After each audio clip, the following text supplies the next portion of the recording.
Alright men, keep your eyes peeled and your guns at the ready. I've been told by the new AI to expect an attack. Zombies have been spotted last night making their way this direction. So keep an eye out for them. Master, I have a surprise for you. Using a set of lures, I managed to bring a behemoth here. Happy birthday. It's not my birthday. Oh, well. Why did you bring that giant pain of the butt over here? I will run a system diagnostics again. Men, be ready. This is gonna get pretty bad. Incoming! Watch out. Oh, he's big and ugly. Oh, he's gonna so wreck the base. Computer? Why did you do this? Get rid of him! Get him out of here! Oh, this is not good. And the traps are not doing anything. They're not even triggering. As always, people are eagerly awaiting, anticipating, and discussing alpha releases. Alpha 17 is no different. And while there are some things we know, there's also a lot of things we don't know yet. With Alpha 17 probably being a couple or 3 months away from a stable release, while we're likely to get an experimental prior to that, there's a fair bit of information coming out from the fun pimps as to what the changes are. So this is going to be the first episode in a mini-series covering some of these issues, discussing them, and providing some thoughts from my perspective. If you have your own views you think are worthwhile for me to bring up, do put them in the comment section below, and where time permits, I might bring in a few viewpoints as appropriate. But where do we start? One item I really wanted to cover is the beautiful Behemoth. Well, okay, beautiful might not be the best term for it. It's actually somewhat ugly, but I suppose zombies should be. So the Behemoth. Once touted as the big boss of the hordes, the ultimate zombie, the destroyer, the annihilator of bases, and of course ugly ass, alien looking, less zombie, more alien, game breaking zombie and what have you. It had a lot of names and terms and a lot of supporters as well as a lot of people who really disliked it. The announcement to remove it in Alpha 17 and possibly never to reappear was probably met with its fair bit of rejoicing as well as unhappy faces. So it definitely isn't easy to make everyone happy. But let's hear from Madmole and his video, which he released about a year ago in early 2017. Hey guys, it's Joel from the Fun Pimps. How's everyone doing today? This is our latest and I think final concept on the Behemoth zombie. We like some of the elements of the one I'd done, and our other artist, or well, we got lots of artists, but our Joey, he does some concepting too, and this is we like some elements of his, so we kind of blended bits and pieces of the two concepts and kind of came up with this one. The story, we're kind of like thinking alien, some kind of like alien DNA that can, moves through the, through contact, maybe even airborne, but basically it gets inside something and takes hold, and it starts growing inside even a dead body, not at at an alarmingly fast rate, but it grows inside this corpse, and that's what allows it to access the central nervous system and animate these zombies around, and while these things are growing inside of it. So anyway, it's just a quick idea, a backstory, and and this guy's kind of got these bone protrusions, and so basically we're kind of thinking whatever this mutant DNA stuff, between the radiation and the DNA and what its hosts might have been, we're going to end up with different, kind of creatures, that might explain the spider zombie and its climbing abilities and other ones, and kind of a hive mind concept, because all these things can kind of communicate with each other, and that's kind of how the feral business comes from. Anyway, that's kind of a work in progress of a possible story, and this is the kind of the concept for the Behemoth zombie, and this guy's gonna smash your fort in with his big bony fists, and And anyway, we like this guy a lot, and I think we're going to go with it. So hope you guys like it. On to the next topic. So from listening to Joel, it was clear that they all really liked it and were definitely looking forward to putting it in the game. It also spawned a lot of discussions around it as always, and perhaps it was the total feedback from the community, coupled with the challenges of implementing it as they envisioned it to begin with, as well as the drive to finish the game, of course, as per the Kickstarter ambition, that led to it being delayed or cut. So how do we know that it's cut? Well, let's go have a look at the official forums and see what it says. So we open up here and we look at the developer diary for Alpha 17. We scroll down and here we see drop features, the Behemoth.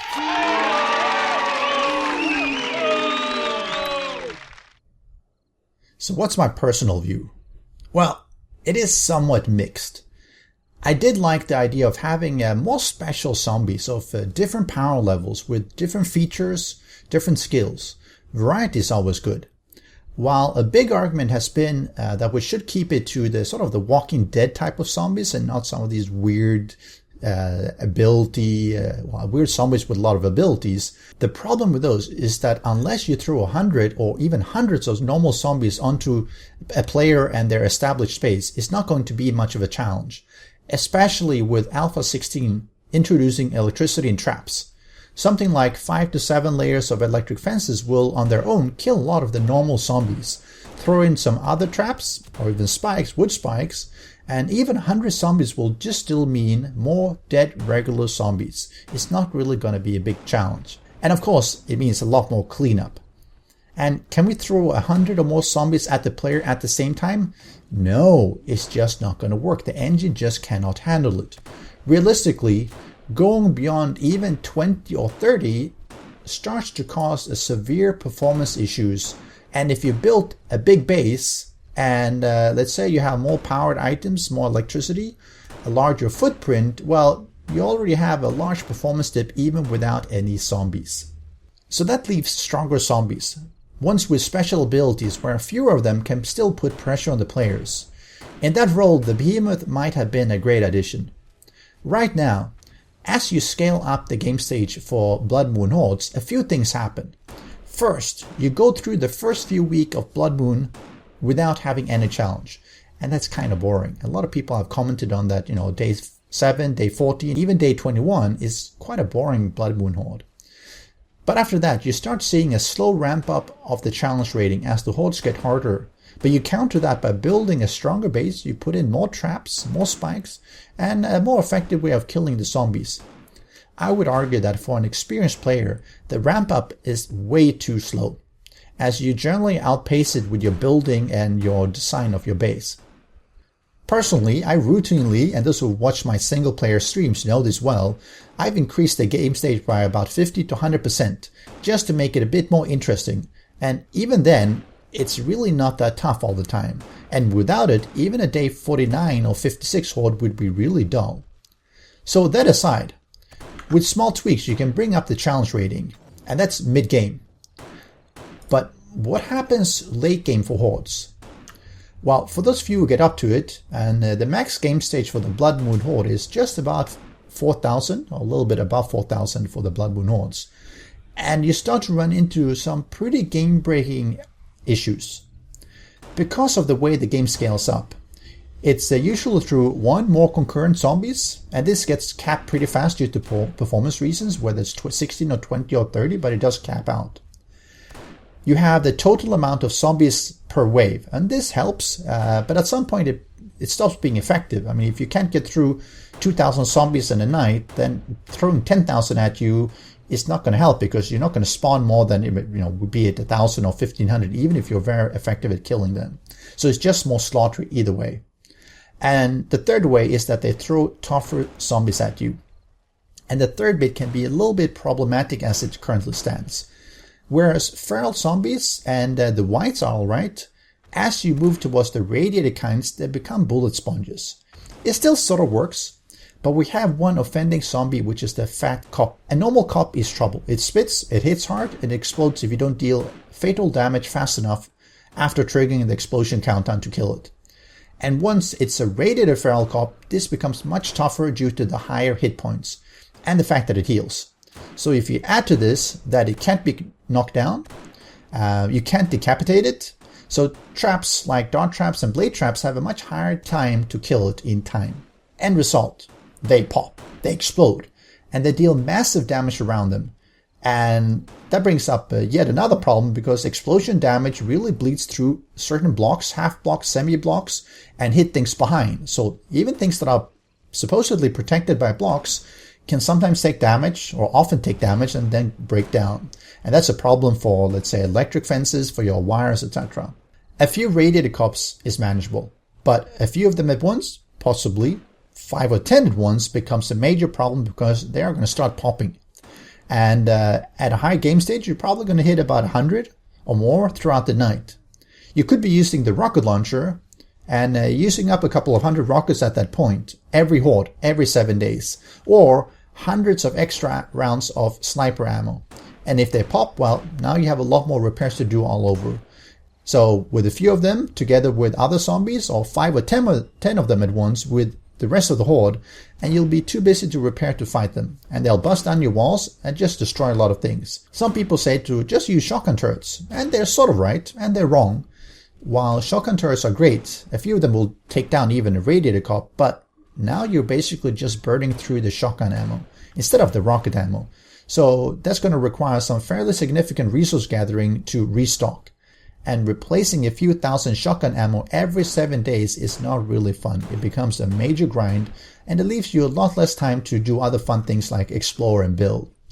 So to sum it up, current endgame becomes very grindy with lots of base repairs, ammo replenishment, and beyond shotgun turrets, the other traps don't scale very well. Look at the blade trap with its 1500 hit points. It usually gets destroyed after even one cop blows up, and then you don't have any protection there. So removing the radiated feral cop could go a long way towards solving that, but then we take a significant hit to the challenge rating, because, let's face it, the radiated feral cop is probably the most dangerous mob out there right now. And that is exactly where I hope that the Behemoth would be able to step in. A big hulking zombie, which could prove a challenge mid and late game, where it wasn't so unbalanced as the current radiated feral cop is, which is a bullet sponge, it's a range attacker, and it's also a pack of dynamite that rolls up to your walls. What I was hoping for was a mob that could breach walls with some effort, that was big enough to traverse even small gaps and moats, that could possibly even climb up limited heights such as a small drop trap or a wall, but that had supporting abilities as well. Maybe it had a ground pound that stunned players that were nearby. Why not a roar that triggered the other zombies to go into a berserker mode that did, let's say, double block damage at a higher attack speed? How about having other zombies being able to climb up on the Behemoth and up and over walls? Or why not have him toss zombies onto your base, onto your walls, over the walls, and challenge the player to build defenses that are not just 3 or 5 high walls, but something that requires a bit more. You could make it immune to spike damage and allow it to plow through spike fields and clear it for other zombies to arrive. Being a huge zombie, it could be a bullet sponge with vulnerabilities. It could have added damage when hit from behind. Maybe fire, electricity damage was multiplied such that to kill it you would be throwing Molotovs. You would be placing down flame turrets. Well, they never made it into Alpha 16 though. Or kiting behind it to make it turn so your friends could shoot it from behind. So there are ways to get away from the simplistic having a horde of 10 zombies rushing a wall and add a bit more depth. There were a lot of valid comments for not putting the Behemoth in as well. Players were rightly concerned with the beast zombie which effortlessly bashed huge holes in your walls, that wades in and lays waste to everything inside, bringing down pillars and toppling your pillar bases and basically making you spend days in the game rebuilding everything instead of really playing the game and having fun. There was concern about introducing yet another bullet sponge, which a game needs to be very careful about, as no one really likes to have to shoot the zombie 100 times in the head before it dies. Other valid concerns were also raised, such as this really being a zombie game and not an alien mutant game. And to that point, looking at the art and model, I sort of do have to agree. It reminds me more as something out of the PlayStation game Resistance than a zombie. And I thought that was a bit of a concern that it looked too alien-like. It didn't look enough like a zombie. My personal feel overall though is that I'd rather have it in the game, as I can remove from the config files if I want, than not to have it in the game, as I can't add it myself. But I also recognize that implementing it properly would be important. And I suspect that the fun pimps also realized that while making it a hulking bullet sponge and a battering ram was easy, making it a fun and balanced zombie with advanced AI and abilities was really not that easy. And the effort was really better spent on the core game instead of the Behemoth at this time. So which camp are you in? Was it a great idea that really should be in the game at some point? Or was it really a lost cause to begin with no place in 7 Days to Die? And it's really best that they buried it and should make sure that they concrete over the tomb to make sure that it stays dead while it stays down. Or are you more on the fence with that it could be a good idea if implemented properly, but really should be held off until such a time that it is implemented properly, rather than risk adding something to the game that really takes it in the wrong direction? Do let me know your thoughts in the comment section below. As you've noticed already, the Behemoth was implemented in the game. It does really aggro on the player, and it does sort of bash walls. It doesn't have any hitboxes, so except for admin commands, it can't be killed. It also seems to have a hugely long player detection range, so it will approach and track the player from quite far distances. In the game, sort of, but is nowhere near completed. The XML files even have the mention of it having a feral radiated and feral radiated versions. Ouch. You can look here at some of the early concept art that was released, and you can judge for yourself whether you think that the concept art or the actual implementation looks better. I sort of lean towards thinking that the concept art probably looks a little bit better and a little bit more zombie-like, whereas the actual model that is in the game looks more like an alien entity. But again, I guess that depends on how you look at it. I was a little bit surprised that it looked so alien-like and less zombie-like, and I think that's, again, a little bit unfortunate. But with that, let's have a final look at the hulking Behemoth and bid it a farewell, as I imagine it could be taken out of Alpha 17 and not even be a spawnable entity anymore. Alas, the Behemoth was found not wanted. Rest in peace. Special thanks to the great patrons supporting the channel. If you would like to join the vetted community and support these videos, do follow the Patreon link below.